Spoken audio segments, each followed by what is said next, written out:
So in our last house, which was a rented property, we'd been there for, well, our plan was to try 6 months living together to see whether we could stand each other. Yeah, it turns out we could. Who are you again?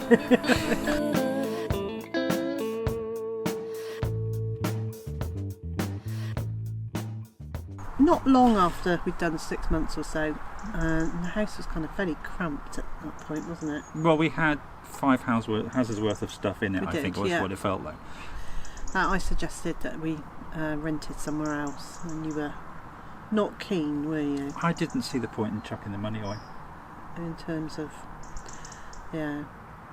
I think it's because he didn't want to move. Well, there was that too. Yeah.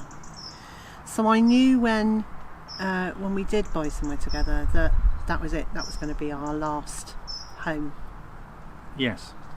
And this is it. And because, I mean, I think if we'd been in work situations or whatever where we'd had to go up to the other end of the country or something, that would have been a different circumstance.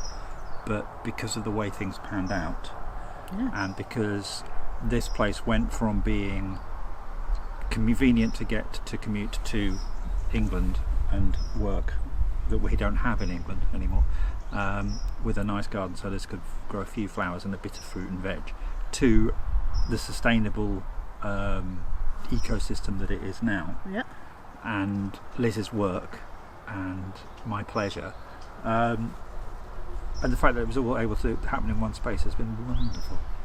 It's been absolutely brilliant. I feel a but coming on here. But I knew she was going to say that. A couple of years ago, we had talked about maybe having sheep or pigs, hadn't we? Yeah. And when we looked at the ground, there was quite a lot of small shards of glass. Can't even say it. Small shards of glass in the ground from when there had been commercial greenhouses on this site. And somehow it didn't feel right to keep pigs that are going to be, what are they going to be doing? What's that word? Rooting. Foraging, yes, kind of rooting in the ground. And my concern was that they would end up with just massive lacerations around their mouths, which is not what we would want. I mean, it's been okay for the ducks and the chickens when we had those, because they don't seem to have had any bad interactions with bits of glass or any other sharp object. No. There aren't really many other sharp objects that I've found, but they don't do that in the same way. They don't do that kind of furrowing. No. I wish I knew what the right word was for whatever pigs do in the ground. Snuffling. Well, they actually they get their jaws right into the ground and turn it over. So rotivate it. Whatever that word is that I can't think of. Chickens and ducks don't do that. So we haven't been able to have pigs, and that was fine. That was absolutely fine. We just grew more fruit, more veg, turned a larger area into food forest, and then the market garden as well, which has been really successful, hasn't absolutely. And we did look into the possibility of renting part of one of the fields that surrounds our property. But that was out of the realms of possibilities. So I would still like to raise some pigs and possibly some sheep. Mm-hmm. But to do that, we would need a little bit more land, and we've got not a huge amount more. No, not a huge amount more, but a little bit more and a little bit more. What's the word I'm looking for? Suitable. Yeah, that'll do. Suitable for a little keeping bit more suitable for keeping those such livestock. Animals. And so, unfortunately, that isn't here. It's not here. So a couple of years ago, we went and looked, just as a one-off, went and had a look at a house that had 20 acres. Way more land than I'm talking about needing. And the house was entirely unsuitable for the way that we live, and it was in a place that neither of us really liked. So it didn't tick a box. It didn't tick a single box. Oh no, actually, it picked one. It had a roof. And it's been interesting to see how things have changed. And over 2020, when for a good 6 months there were no house sales because of the lockdown thing going on, and to see at the end of that period when all of a sudden there was a big flurry of small holdings, and of all of those, although I said, oh, this is quite nice, or this has got a nice interior, there's only been one that we've both said, yeah, that's quite nice, that might work. And that sold within about 48 hours, almost before we had a chance to ring and say, can we come and have a look? So, well, lesson learned. The way things are at the moment is that if we did want to move, we would need to put this on the market first and then start looking. And there's a real risk to that, isn't there? Yeah, there is. And I wouldn't say I'm necessarily a risk-averse person, otherwise we wouldn't be here.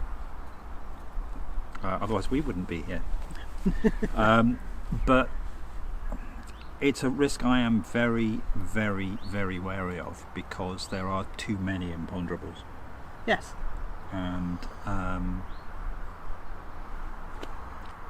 so these are conversations that we're having ongoing. So the vague plan-ish is that the house would go on the market. We would then be looking for something that we could put an offer in on, knowing that we were proceedable.